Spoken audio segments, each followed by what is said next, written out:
I okay. But I thought Thank I you was for reminding. intuition and intuition is actually kind of comes from within. Sorry, yeah, intuitive is actually kind of creative, right? Say it again.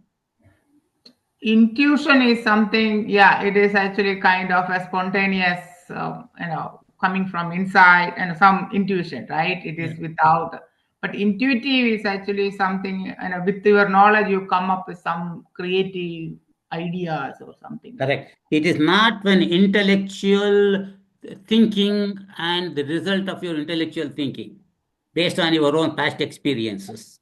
So, uh, only like you said that only when when person continues to meditate and practice, then intuitive mind is developed in that person. Just like Akilama said that constant practice of meditation and practice once you are in that state of meditation, like Paramas Yoganandaji's recommendations and all that, one has gone through all the sadhana chaturshaya sampannata.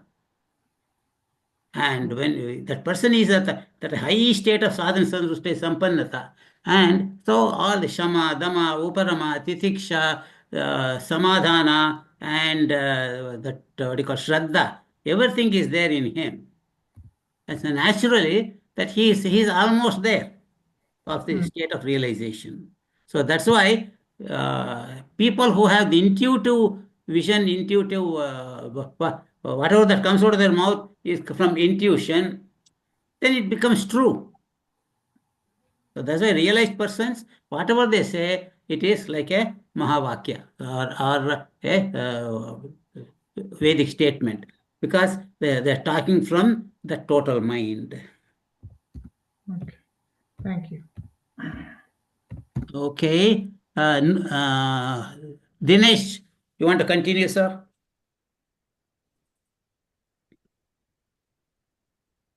Okay. Section 4, the nature of the mind. Sri Rama asked, O sage, what is the nature of the mind? Please explain to me how this mind has given rise to the effervescence of the world process. Sri Vashishta explained, O Rama, just as this spacious ether does not exist apart from its name, so the mind has no form. It exists in name only. This mind is neither outside nor inside. Just as the sky is all pervasive, so the mind is all pervasive. As a mirage appears on scintillating sands, so this world appears on the illusory sands of the mind. Delusive knowledge is the stuff of the mind. Comment?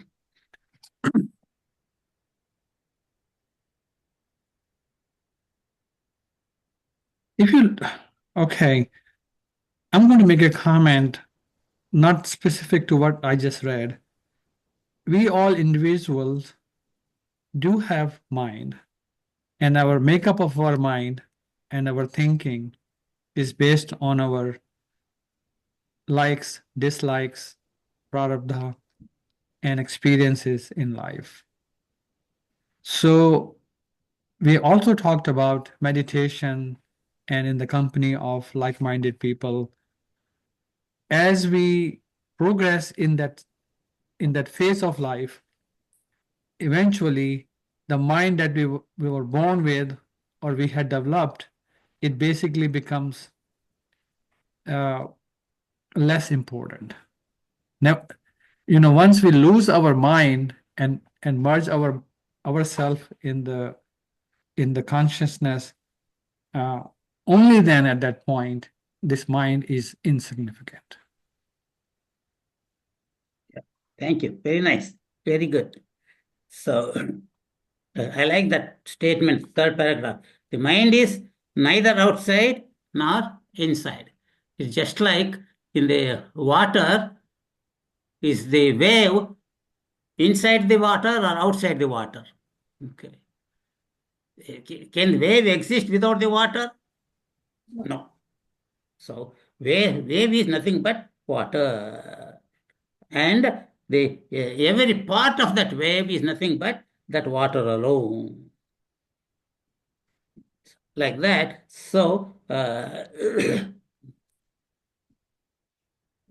various names and forms are there, but they are all nothing but that Brahman alone, that projection of that mind. Mind is nothing but projection of the consciousness. So,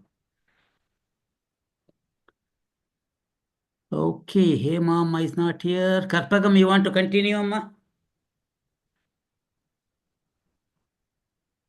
From the absolute point of view, the mind does not exist.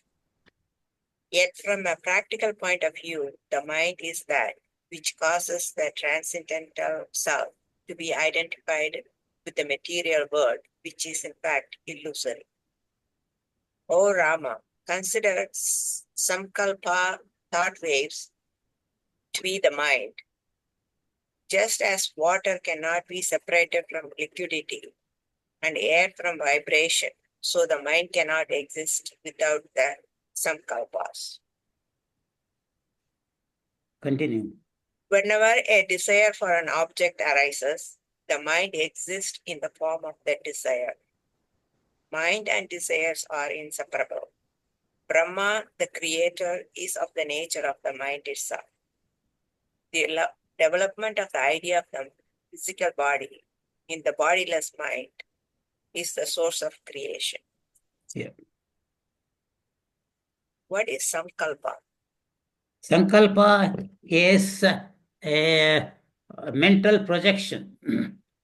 Just like you are just going in a shopping mall, okay? Nothing bothers you, but then suddenly you see a jewelry store, okay? Then you start getting an idea. Oh, that necklace looks so nice on my neck. Oh, if I look, I look so beautiful. Oh, I don't know if my husband is going to like it.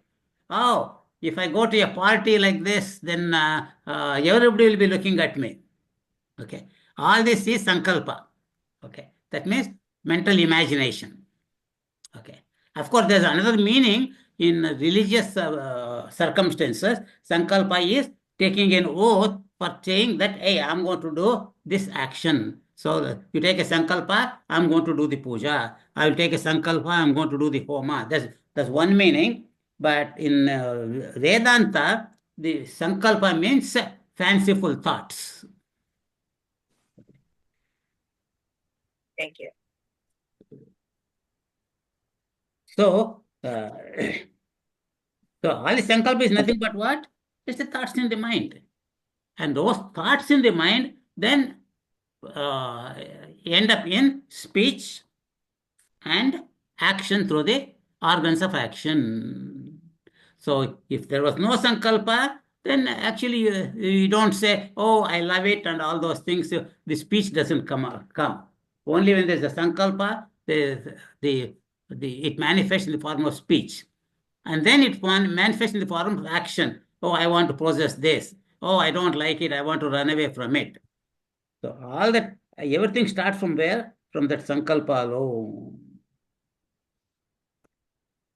And so it's just like he says, mind cannot exist without sankalpa. That means mind is nothing but thought waves.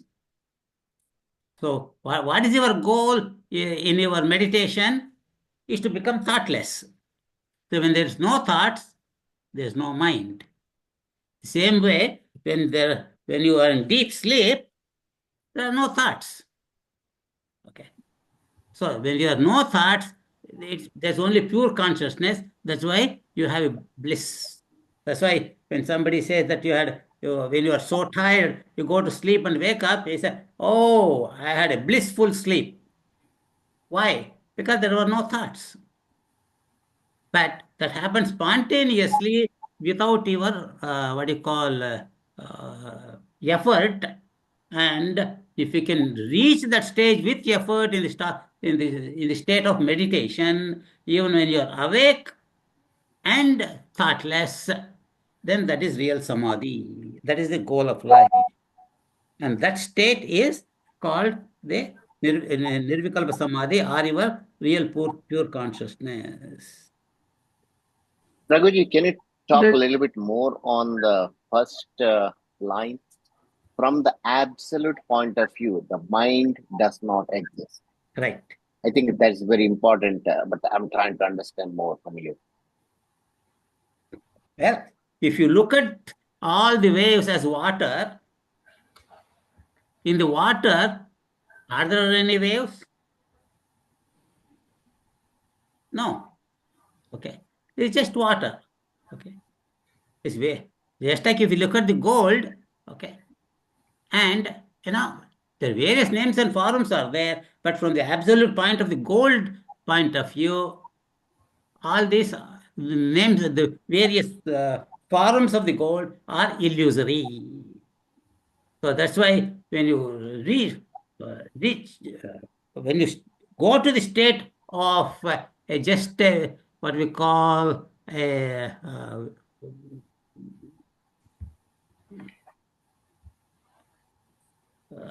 what do you call witness, an independent witness without any bias of likes or dislikes of anything. Okay. Then what happens? Then you look at everything as fun. And that we cannot imagine it. But when you go to that state of pure witness state, then all the names and forms disappear. Okay. And that is what I understand as that state of nirvikalpa samadhi, or the state of absolute consciousness. At the state of absolute consciousness, there are no thoughts or anything. If anybody else want to explain any better. In a sense, Raghuji, we can extend it to some other thing as well. There is no legs unless there is a walking or a running. There is no legs. There are no legs unless you are walking or running or doing something. So in a sense, mind by itself is not there. By the thought waves, you imagine that, then you'll see that there is the mind. Right. Similarly, by walking and running, then you realize there is a legs. Otherwise, leg by itself is not there. If we take into the next level of thought on that. Right. Right. I'm not sure I'm making it right or wrong, but something I'm thinking. That is true. The same thing, karmas are same way. Karmas are there. If karmas are there, then the body is there. We need to have a body. Then if karma is not there, there is no need for a body. Right. So I'm just trying to extrapolate. Yeah, you're right. You got it right. In the sense, only because there is sound that you can hear, then you say, oh, I have ear. Okay. And if there is no sound, okay, then you don't realize, hey, I have ear. No. So you're 100% right. The same way, if you can withdraw ourselves from all the things in the world, then your mind becomes completely quiet. And but how can we withdraw our mind is by constant shama and dama. That is because as long as you have to deal with the world, you can't say, I'm going to just sit in meditation 24/7. So when you're dealing with the world, if you can live with it without any attachments of likes and dislikes, then your vasanas will continue to dissolve. And it is because of, unfortunately, our prarabdha karmas or sanchita karmas that we start having likes and dislikes, and we create more vasanas in our life. And if you actively think about it and dissolve those vasanas by living in this world without likes and dislikes, then your life becomes simple and agitation less. And then gradually you will be able to do meditation. That means go and sit and meditate without any disturbances. Reviji, on that, I will just go back to that Sankalpa part, right? This Sankalpa, it actually come because of our minds, or also likes and dislikes. So something I like it, something I wanted it. So then we will actually have a Sankalpa for that. Then that actually leads to all the karmas what we do, right? Right, So correct. okay. That's So what I was telling Karpagam, that she goes to the shopping mall, okay? She go to the men's store, go to the what do you call children's store, or all the things. Nothing attracts her. But only when she goes to the ladies' store, that because of her vasanas as a woman, then she start developing the sankalpas. So the same way for us, when I go to jewelry store, it doesn't bother me. Just like if I am a what do we call a man who likes gold, then I see only gold in every jewelry. I don't see any reality in the jewelry. okay, so that means then when we actually reduce our the like and dislike, so then the mind actually goes to that formless State. trait. Okay. Okay. Okay. So that's the reason they recommend they go beyond pairs of opposites. When you go beyond pairs of opposites, like everywhere it says in Bhagavad Gita, then you reach the state of quiet mind. Quiet mind is nothing but an absent mind. So, Okay. Thank you. okay. Mano Naidu, you want to continue, Amma?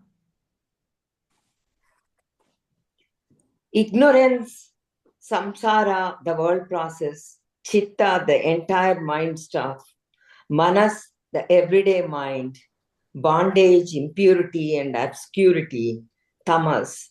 These are synonymous in their implications. Mind and the visible world are interdependent process of illusion. In fact, the world process never came to exist. It does not exist in the three periods of time. Just as a lotus creeper exists in its seed, so the world process exists in an atom of pure consciousness. When the seer ceases to perceive the seen, that is described as the liberation of the self. Yeah. Okay, each sentence makes one meaning, it looks like. The first one just giving the names of what, all are, like the samsara is the world process, ignorance, chitta, manas, and bondage, impurity, obscurity, all this. And the second one talking about mind and the visible world that you see outside are interdependent process of illusion.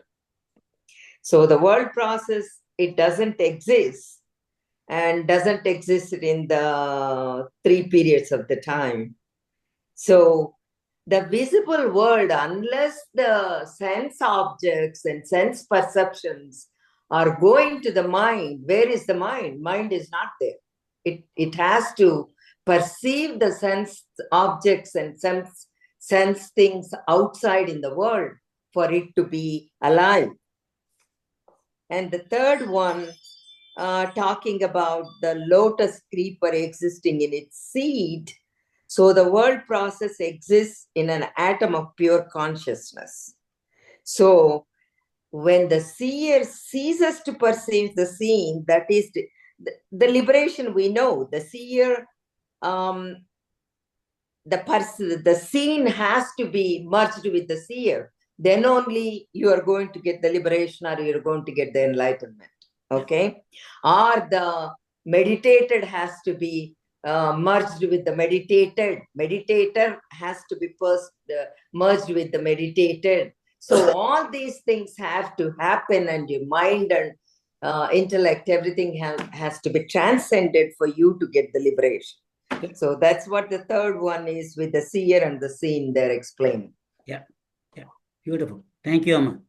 So to add some Sanskrit words for that thing, that it is the pramata prameya and pramana. That means the goal and the person who wants to reach the goal and the means of the goal.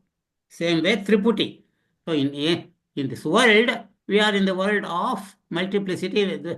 The seer, seen, and the seeing. Actor, acting, and the action, all those things. So, like when the mind subsides, goes back into its seed state, that is the pure consciousness, there's no more seen also.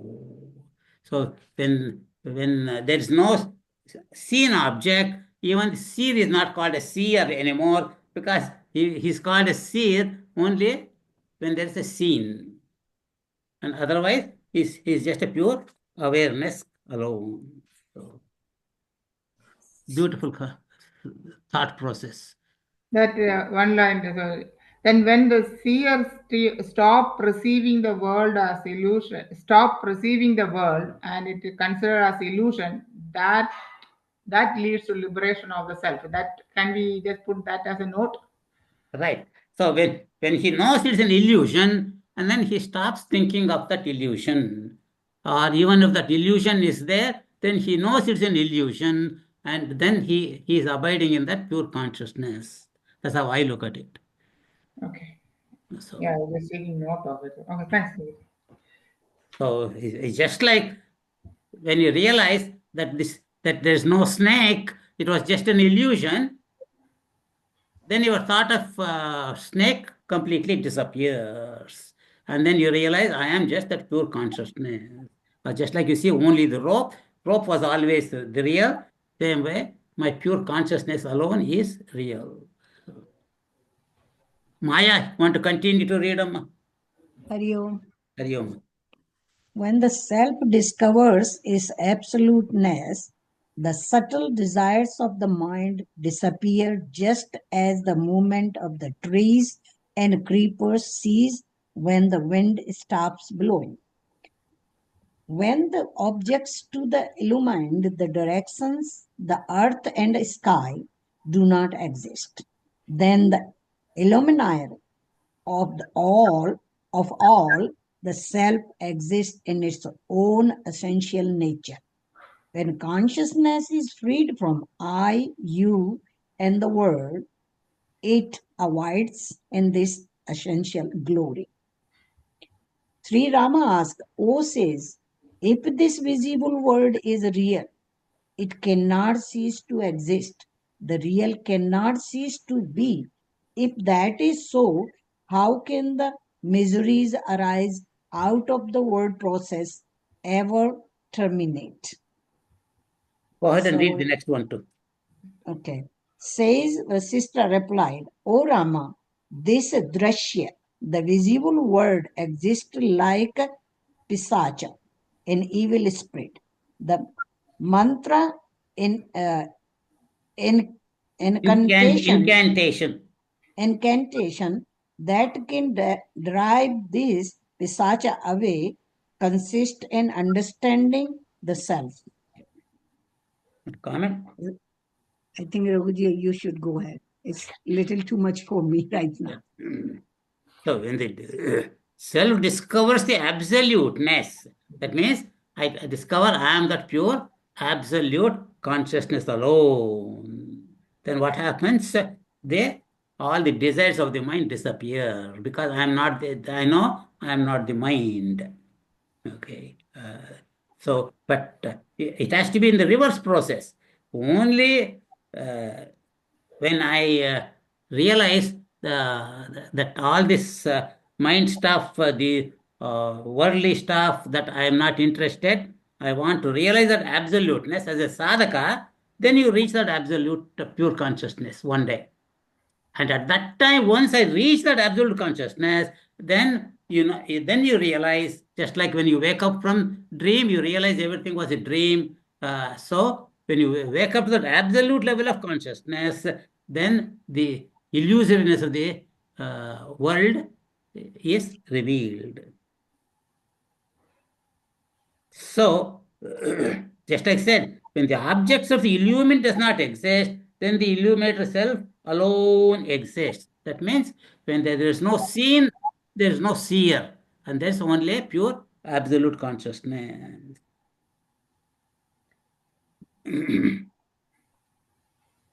So, whatever, for most of us, this visible world exists as what you call a pishacha or an evil spirit.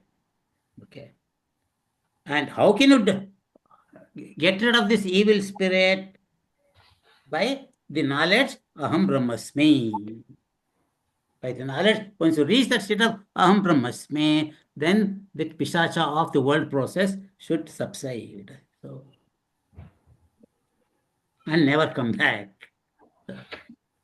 But in a dream, right? See, we are actually, of course, right? We are actually watching a dream, going through a dream.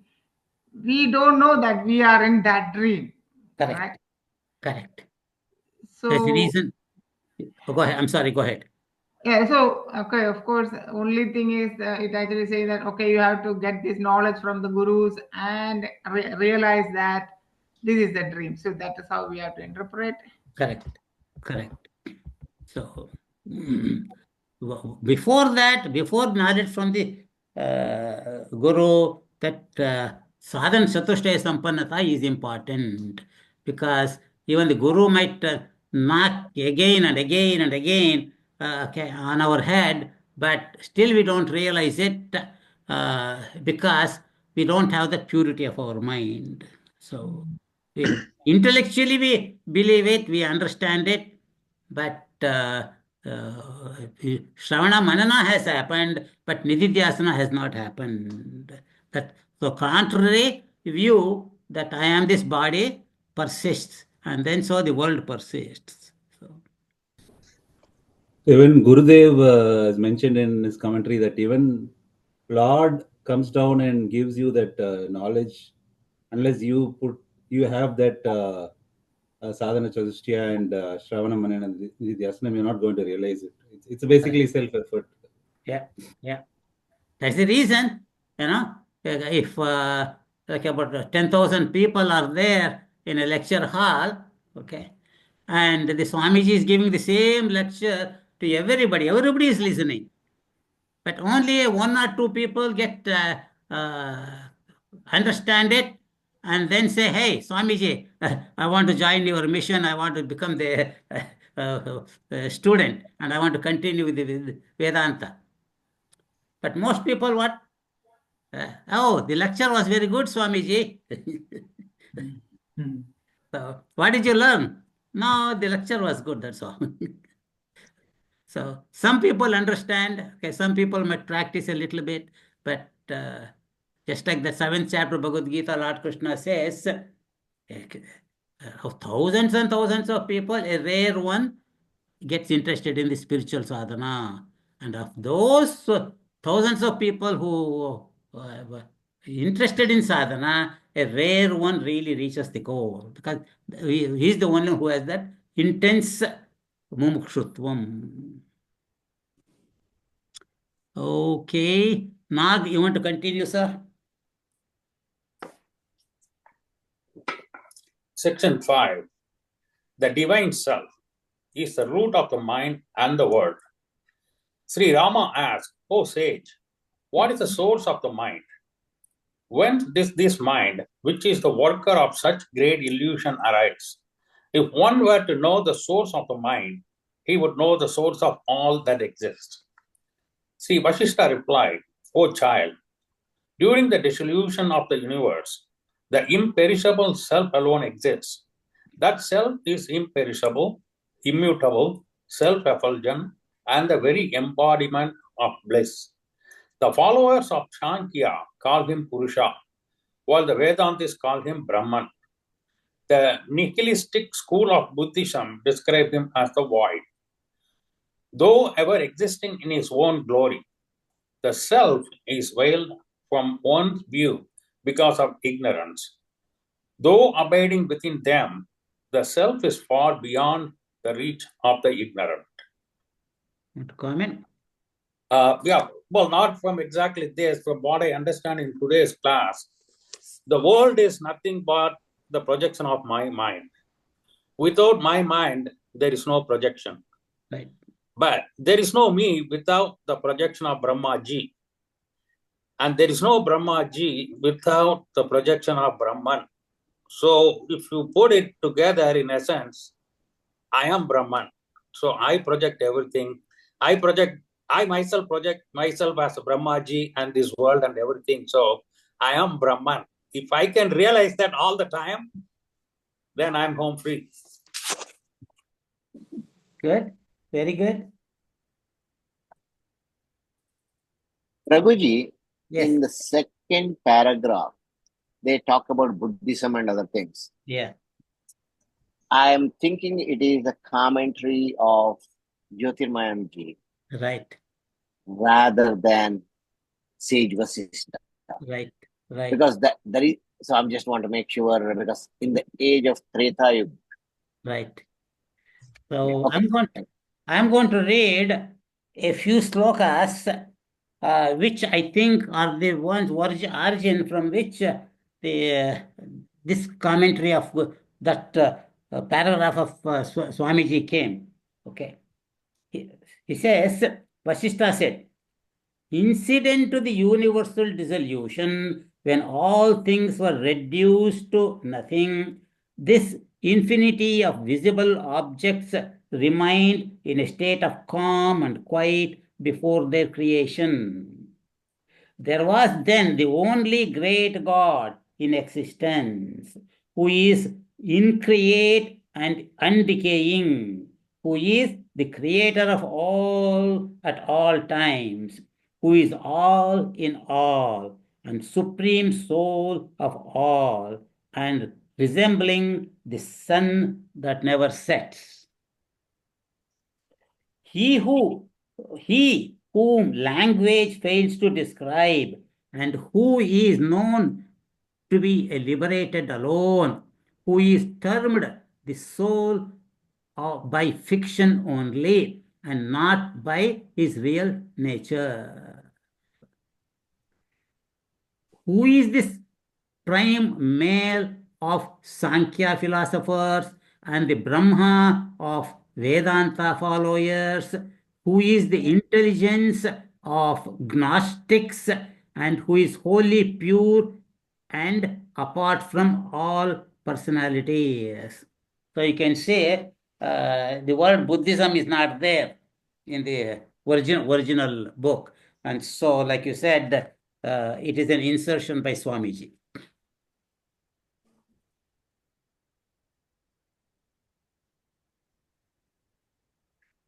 Okay, who is supposed to read next? Who read just now? Nag. Nag, you finished reading? Yes, sir. Okay, then Raja, and then Rakesh Kumar, you want to continue, sir? Hari Om. Just as innumerable rays proceed from the luminous sun, so the gods and the other living beings, as well as the innumerable world system, proceeds like rays from the effulgent sun of the self. They are like bubbles of the vast ocean of Brahman. Just as water from rivers and streams flow into the ocean, so this word process flows on to merge in the ocean of self. That self abides in the sky, in different bodies, in stones, in water, in creepers, in mountains, even in dust particles. It is by the power of the self that the subtle body, constituted of the 8 organs of action, the senses, the subtle elements, the pranas, ignorance, desire, action, and mind, is pervaded by the consciousness, and it is also the power of the self that renders the stones and inert objects mute, as if they were immersed in deep meditation. Hari Om. Comment? Yeah, it's talking about like how it is the divine self like a sun, the rays comes, all these things, and all the streams and rivers go into the ocean, and they just merge there, and that's like a cell. And cell provides the sky and different bodies. It's talking everything, stones, mountains, everything. And this is all 8 organs. And then he says some of the things are just like a mute. They are as they are. They are like this, immersed in a deep meditation, but all is nothing but the self. It's all what you're looking at it, this all self. Yeah, yeah. Just for description, various philosophies come up with various explanations for this creation. The Sankhya philosophy says from Brahman came the Purusha and the Prakriti.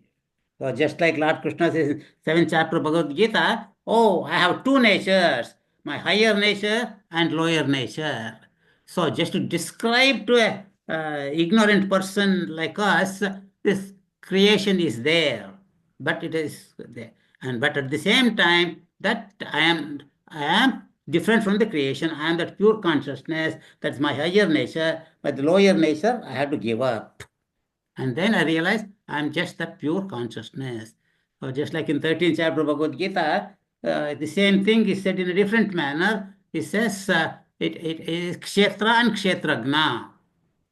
So all these things that were mentioned here in this the all the subtle elements, pranas and organs of knowledge, organs of action and everything is nothing but the kshetra. And kshetragna is, Bhagavan says, I am the kshetragna. That means I am that pure consciousness. So one who realizes I am kshetragna, the pure consciousness, then he goes beyond this world of multiplicity. Very good. Ratnam, I want to continue. Okay. He who has given wideness to the sky, solidity to the mountains, liquidity to the waters, and has taken up the sun as a lamp in his hands. He is the source of the mind. He is the inexhaustible cloud from whom the world process proceeds like torrential rains. The three worlds shine and shimmer like a mirage in the vastness of the self. Though perishable while in the form of the world process, the self is essentially imperishable. He abides in every living being, subtler than the subtlest. He is hidden in the cave of the heart and greater than the greatest. He encompasses all that exists. Here, Swamiji sage Vashishta is explaining how the self is imperishable. It is the subtlest of the subtlest, subtler than the subtlest, and he is in the heart of all, not just one. It exists all, all that, whatever that exists in this world, it's all self, it's all Brahman. Hari Om. Yeah, the last paragraph you read is just what the essential nature of Brahman that we see in various books of the Veda Upanishads and all that. Same thing is beautifully said here in one little paragraph. Subtler than the subtlest, and at the same time hidden in the cave of your own heart. You don't have to search anywhere else. And greater than the greatest, that means Mahato Mahiyan. Okay. It is, wherever you go, it's always there, because it is in it that all of us exists. And it exists in all of us. And one who realizes that has become that. Okay, beautiful. And Sarvesh ji, you want to read, sir? The next 3 paragraphs. Hari Om. Hari Om. Maya is like a creeper that is born in the ether of consciousness in the self. Chitta, the total mind, is its root, while the senses are its leaves. The numerous worlds are its beautiful fruits. It is the breeze of the self that enables this creeper to dance and grow. By his light, objects express their particular characteristics. He lends existence to that which exists and non-existence to that which does not exist. He manifests in the form of gods, human beings, animals, birds. He is indeed the source of both the mind and the world process. Though sustaining the forces that create and destroy the universe, he is devoid of all actions and modifications. He is the non-dual reality.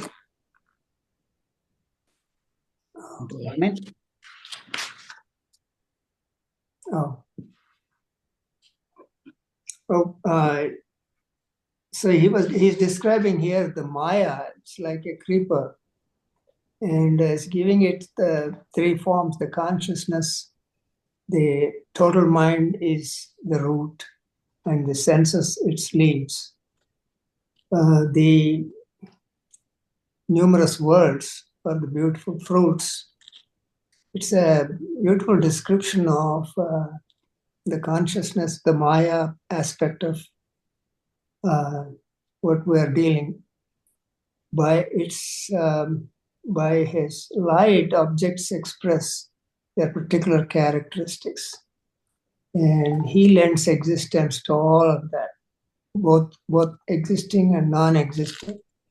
I think I'm reminded of that 13th chapter, Jyotisham Apita Jyoti. And you were also mentioning about the Kshetragna, the one who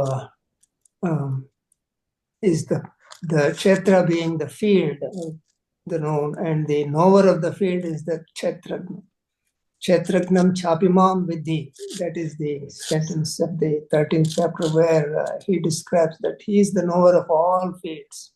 I think that applies here to the whole stanza. He is indeed the source of both the mind and the world process, though sustaining the forces and create and destroy the universe. Yeah. So he can describe it in so many ways because he's everything. And so like you said in 13th chapter, he said there are two, Kshetra and Kshetragna. Oh, I am the Kshetragna. But here it says he manifests in the form of gods, human beings, animals, birds, everything. So he says, I am everything. So all in all, let's forget about all this confusion and all the various views and just abide in that pure consciousness alone that thou art. Just withdraw yourself. So, okay, so you got one more page. I thought I will stop here today because I want to go for another meeting at 8:30. So I hope you don't mind it. So we will continue and let us see who is going to do the summary in the next class. Ratnama did this time, and Sarveshji, can you do that, sir? Here. I'm not sure because I may not be here. Okay. And Sudhirji, you want to do it?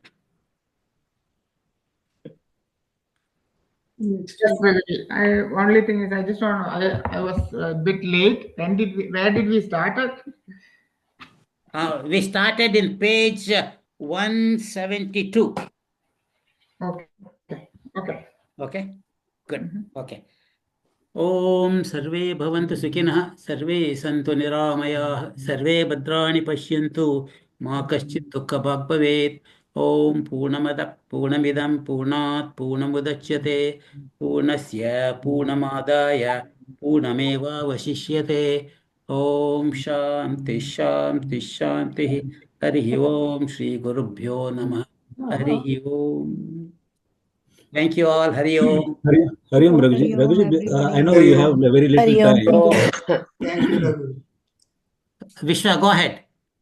No, I know you have only 2 minutes, Raghuji, but today's session, is Yoga Vashishta giving Brahma Vidya to Swami Rama Raghuji here? Because it's more of Vedanta, and it seems to be like any other Upanishad that's connecting. There is more of linkage, we are able to get reference from Bhagavad Gita. Right. So, the Bhagavad Gita reference is we are giving it. He is not giving it. Okay. Okay. But is it more of Brahma Vidya? Correct. It is nothing but complete Upanishadic knowledge. Correct. I think, if I remember somewhere, I may be wrong, but didn't Sage Vasishta learn from Brahmaji? Correct. So same Vasishta is describing the whole Vedas here. Right. Vedanta. Somebody was telling me that, Bhagavad Gita is for Krishna and Yoga Vasishta is for Rama. Krishna is actually telling to Arjuna. He is not. But the scene is, There God is teaching. Their God is to a man. Here God is here. But here man is teaching the God. Yeah. The man, showing the man can become a guru, and the God can assume the power of a student too. Yeah. Okay. Actually, that's what I think I had read somewhere, that when Vashishta Rishi was created and said, hey, now you will be the Kula Guru of this Sun dynasty.